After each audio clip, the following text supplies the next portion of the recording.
बीते 2 दिनों से हुई बहस को लेकर उनका दावा है कि विपक्ष के लोगों ने भारतीय जनता पार्टी के लोगों की धज्जियां उड़ा दी, जबकि पूरे देश ने अपनी आंखों से देखा है कि सदन की कार्यवाही के दौरान चाहे वंदे मातरम पर बहस रही हो, चाहे चुनाव सुधार के मुद्दे पर बहस रही हो, दोनों मुद्दों पर जिस तरह से प्रधानमंत्री आदरणीय नरेंद्र मोदी जी और गृह मंत्री आदरणीय अमित शाह जी के नेतृत्व में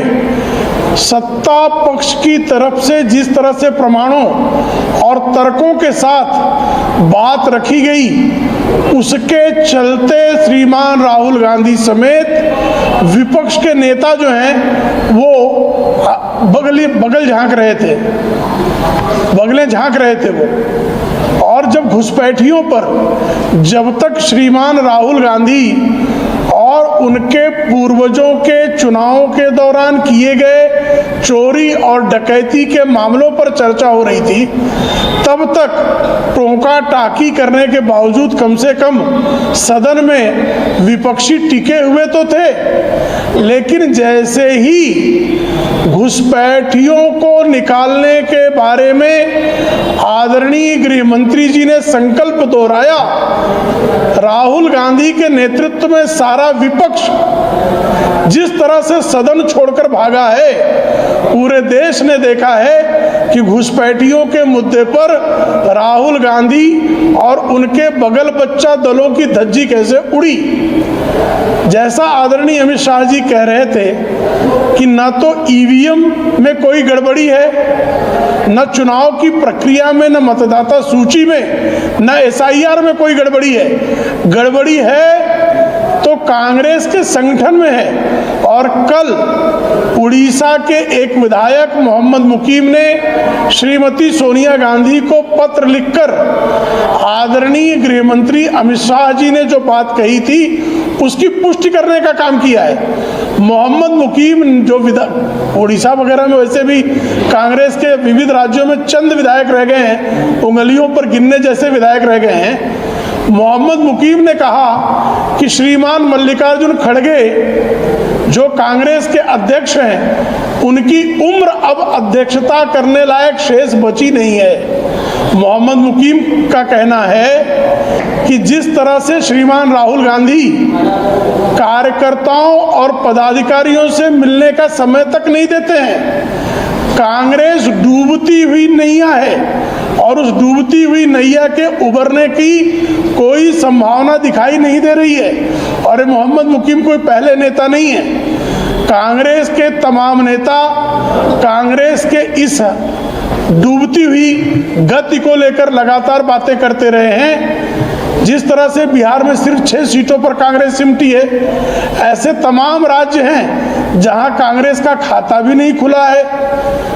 महाराष्ट्र जैसे राज्य में कांग्रेस जो है 16 सीटों पर सिमटी हुई है। तमाम राज्यों में, दिल्ली जैसे राज्य में कांग्रेस का खाता तक नहीं खुलता है। तो ऐसे में कांग्रेस की दुर्गति को देखते हुए कांग्रेस के नेता जैसे शशि थरूर आज ही जो है वो संसद की सांसदों की बैठक में उपस्थित नहीं हुए। तमाम कांग्रेस के नेता कांग्रेस से निकलकर डूबती हुई नाव से उतरकर भागने की तैयारी में हैं। लेकिन राहुल गांधी पता नहीं किस अहंकार में जी रहे हैं कि वो कहते हैं कि विपक्ष की धज्जियां उड़ गई। भाई, वंदे मातरम के मुद्दे पर किस तरह से पंडित जवाहरलाल नेहरू ने समझौता किया, उसको सप्रमाण आदरणीय नरेंद्र मोदी जी ने बताया। एसआईआर के मुद्दे को जहां जहां उठाया गया, उसमें किस तरह से कांग्रेस ने जितने सवाल पूछे थे, हर सवाल का ठोस सप्रमाण और तार्किक जवाब आदरणीय अमित शाह जी ने दिया। एक भी जवाब पर दूसरा प्रश्न नया उपस्थित करने की स्थिति कांग्रेस की नहीं रही है। लेकिन वही है कि कुछ ना कुछ तो कहना है, कहने के लिए जो मुंह में आए वो बके जाओ। वाचालता की स्थिति को श्रीमान राहुल गांधी प्राप्त समाप्त हैं, वो कह रहे हैं कि अमित शाह जी डरे हुए हैं। अरे अमित शाह जी तब नहीं डरे जब पूरी केंद्र की सरकार, जब संयुक्त प्रगतिशील गठबंधन की सरकार थी और संपर्क सरकार सुबह शाम गुजरात के मुख्यमंत्री आदरणीय नरेंद्र मोदी जी और गृह राज्य मंत्री आदरणीय अमित शाह जी को झूठे मामलों में फंसाने के लिए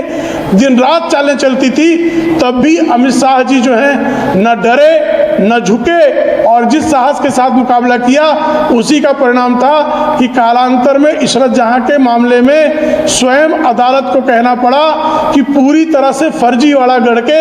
आदरणीय अमित शाह जी को फंसाने का प्रयास किया गया था। तो श्रीमान राहुल गांधी, डर आपको लगता है और आपने स्वयं कबूल किया है कि जब श्रीमती सोनिया गांधी का नाम राष्ट्रीय अध्यक्ष के लिए हुआ तो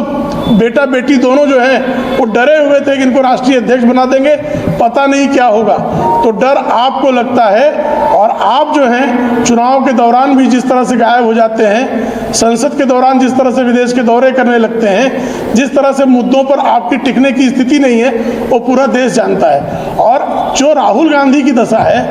उसी दशा को जिस तरह से सुश्री ममता बनर्जी के राज में आप सबने देखा कि वहाँ शाहजहां शेख संदेश खाली मामले का जो खलनायक है, उस खलनायक ने फिल्मी स्टाइल में संदेश खाली मामले के गवाह भोला घोष पर जिस तरह से उनके परिवार पर प्राण घातक हमला किया और उस हमले में जो है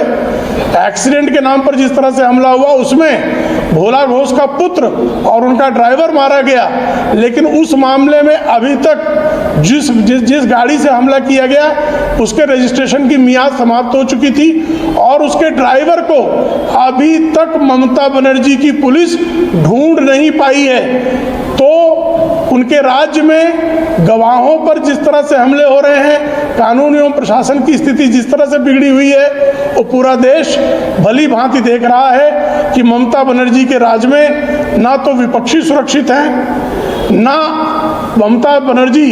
जिन अपराधियों को पालती हैं उन अपराधियों के खिलाफ गवाही देने वाले गवाह भी सुरक्षित नहीं है। तो ऐसे में जो है कानून का राज वहाँ नहीं है, बल्कि ममता बनर्जी ने वहाँ अपराध का राज कायम करने का काम किया है। और ये दशा यही ममता बनर्जी की यही कर्नाटक में होता है कि कर्नाटक की जेल में जो है वो आतंकवादी विशेष सेवा प्राप्त होते हैं, उनको लग्जरी सेल खोल कर दिया हुआ है। तो कांग्रेस और उसके बगल बच्चा दलों के शासित राज्यों में जिस तरह का कुशासन चल रहा है उसको देखकर वहाँ की जनता ऊब जाती है और उनकी सरकार को जो है अपदस्थ कर देती है। और भारतीय जनता पार्टी और एनडीए की जहाँ जहाँ सरकारें हैं वहाँ एंटी इनकम्बेंसी होने की बजाय प्रो इनकम्बेंसी होती है और बार बार की हार के बाद ये कांग्रेसी लगातार वो मतदान की प्रक्रिया को दोष ठहर देते हैं, ईवीएम को दोष देते हैं, एसआईआर को दोष देते हैं, क्योंकि बारंबार हारने वाले राहुल गांधी और उनके साथियों को दोष देने का उनमें दम नहीं है।